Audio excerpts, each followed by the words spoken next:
அனைவருக்கும் வணக்கம். நேத்திக்கு மார்னிங்கே பார்த்தீங்கன்னா, நமக்கு ஆசிரியர் தகுதி தேர்வுக்கு வந்து தேர்ச்சி மதிப்பெண் வந்து 5% ரெடியூஸ் பண்ணுறாங்க. கூடிய விரைவில் வந்து அரசாணை வெளியிடப்படும் அப்படின்னு மார்னிங்கே நமக்கு நியூஸ் கிடச்சிருச்சு இல்லையா? ஈவினிங் பார்த்தீங்கன்னா, நம்மளுக்கு அரசாணையே வெளியிட்டாங்க. ஸோ அதெல்லாம் பார்த்துருப்பீங்க. நீங்கள் உங்கள் மார்க் எவ்வளோ எடுத்திருக்கீங்க அப்படின்னு பாருங்கள். இப்போ வந்து 75+ பிசிஓ, பிசிஎம், எம்பிசி அவங்களாம் 75 வாங்கிட்டீங்க அப்படின்னா, நீங்கள் அடுத்த எக்ஸாமுக்கு வந்து தைரியமாக நீங்கள் படிக்க ஆரம்பிக்கலாம். அதாவது வந்து டெட் 1ல் பாஸ் பண்ணுறவங்க வந்து எஸ்ஜிடிக்கும், டெட் 2ல் பாஸ் பண்ணுறவங்க யூஜிடிஆர்பிக்கும் ப்ரிப்பேர் பண்ண ஆரம்பிக்கலாம். யூஜிடிஆர்பி, பிடி அசிஸ்டன்ட், பிஆர்டிஇ எல்லாமே ஒன்று தாங்க. நீங்கள் வந்து உங்கள் சிலபஸை வந்து டவுன்லோட் பண்ணி நீங்கள் படிக்க ஆரம்பிங்க. எஸ்சி எஸ்டியை பொறுத்த வரைக்கும் அவங்க எவ்வளோ பாஸ் கொடுத்துருக்காங்க அப்படின்னா 60 மதிப்பெண்கள் எடுத்தால் 60 மார்க் எடுத்தால் பாஸு. ஸோ உங்களோட மார்க்கை நீங்கள் செக் பண்ணிவிட்டு அதுக்கு தகுந்த மாதிரி வந்து நீங்கள் ப்ரிப்பேர் பண்ண ஆரம்பிங்க. ஆனால் ஓசியை பொறுத்த வரைக்கும் எந்த சேஞ்சஸுமே அவங்க கொடுக்கல. ஸோ 90 மதிப்பெண்கள் தான் பாஸ் பார்க்க கருதப்படுது. இப்போ நம்ம நெக்ஸ்ட்டு இதில் பாஸ் பண்ணவங்க வந்து அடுத்த லெவலுக்கு வந்து ப்ரிப்பேர் பண்ண ஆரம்பிங்க. ஆனுவல் பிளானரில் பார்த்தீங்கன்னா ஆனுவல் பிளானரில் வந்து எஸ்ஜிடிக்கு பார்த்தீங்கன்னா எக்ஸாமுக்கு வந்து அதில் ஆட் பண்ணலை. ஆனால் வந்து அது டென்டேட்டிவ் ஆனுவல் பிளானர் தான் கொடுத்துருக்காங்க இல்லையா? ஸோ வந்து எஸ்ஜிடி ஆனுவல் பிளானர் வந்து ஆட் பண்ணுறதுக்கு நிறைய வாய்ப்புகள் இருக்குது. அதனால் வந்து பேப்பர் 1ல் பாஸ் பண்ணுவாங்க எஸ்ஜிடி ப்ரிப்பேர் பண்ண ஆரம்பிங்க.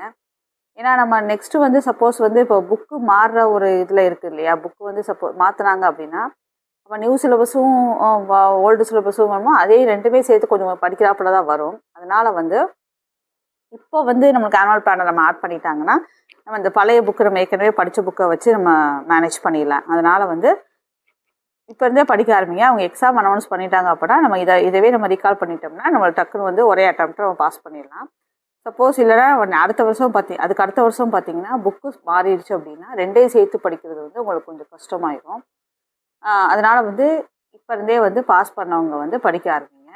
சப்போஸ் பாஸ் பண்ணாதவங்க நெக்ஸ்ட் இயர் பார்த்தீங்கன்னா 2 சான்ஸ் இருக்குது. டெட்டு திரும்ப வைக்கிறாங்க. அதனால் அதில் ஃபுல் கான்ஃபிடென்ட்டாக ஃபுல் ஹோப்போட படிக்க ஆரம்பிங்க. இப்போ வந்து மார்க் குறைச்சனால 75, 60 அதெல்லாமே வந்து ஓரளவுக்கு நம்ம எட்டக்கூடிய மதிப்பெண்கள் தான். அதனால் வந்து தாராளமாக நம்ம பாஸ் பண்ணிடலாம். அதனால் நெக்ஸ்ட் டைம் வந்து அதை வந்து நம்ம ட்ரை பண்ணி கிளியர் பண்ணுற மாதிரி நம்ம படிச்சுக்கலாம். இப்போது வந்து நம்ம பார்த்திங்கன்னா எம்பிரியாஸ் இன்ஸ்பிரேஷன் அப்படின்னு என்னோடய இன்னொரு சேனலில் வந்து இதுக்கு ஃபுல்லாக நம்மளுக்கு வந்து கிளாஸ் போய்கிட்டு இருக்குது. யூஜிடிஆர்பி மேக்ஸுக்கு, எஸ்ஜிடி, டிஎன்பிஎஸ்சி, பியூஓ எக்ஸாமு இதுக்கு எல்லாமே நம்ம வீடியோஸ் தொடர்ந்து அப்லோட் பண்ணிகிட்ருக்கோம். ஸோ அது தேவைப்படுறவங்க எம்பிரியாஸ் இன்ஸ்பிரேஷன் சேனலை சப்ஸ்கிரைப் பண்ணி ஃபாலோ பண்ணிக்கோங்க.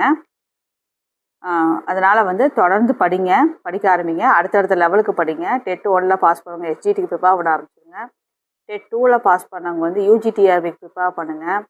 இல்லைங்க எங்களால் இந்த டைம் கிளியர் பண்ண முடியாமல் போச்சு அப்படிங்கிறவங்களுக்கு அடுத்த வருஷம் டெட்டுக்கு 2 சான்ஸ் இருக்குது. 2 வாட்டி கண்டக்ட் பண்ணுறாங்க. ஸோ அதை வந்து இப்போ இருந்தே நீங்கள் வந்து படிக்க ஆரம்பிச்சிருங்க. அடுத்த வாட்டி நம்மளுக்கு இந்த மார்க் வந்து நமக்கு ஈஸி தான். ஓரளவுக்கு வந்து நம்மளால் வந்து எட்டக்கூடிய மதிப்பெண்கள் தான். அதனால் அதை வந்து ஒன்றும் பயம் இல்லை. தைரியமாக படிக்க ஆரம்பிங்க. நம்ம சேனலில் பாஸ் பண்ணுறதுக்கு தகுந்த விட அதிகமாக நல்ல மார்க் ஸ்கோர் பண்ணுற அளவுக்கு உண்டான எல்லா ஐடியாஸோட எல்லா எக்ஸாம் டிப்ஸோட எக்ஸாம் பாயிண்ட் ஆஃப் வியூவில் நம்ம வந்து வீடியோஸ் அப்லோட் பண்ணிகிட்ருக்கோம். எம்பிரியாஸ் இன்ஸ்பிரேஷன் சேனலை சப்ஸ்கிரைப் பண்ணி பாருங்கள். உங்கள் ஃப்ரெண்ட்ஸுக்கும் ஷேர் பண்ணுங்கள். இதில் வந்து நான் கீழே வந்து அந்த லிங்க்கு கொடுக்குறேன். All the best. நல்லா பண்ணுங்கள். கூடிய விரைவில் எல்லாரும் அரசு பள்ளியில் கவர்மெண்ட் டீச்சராக கவர்மெண்ட் பொசிஷனில் நீங்கள் இருக்கணும்னு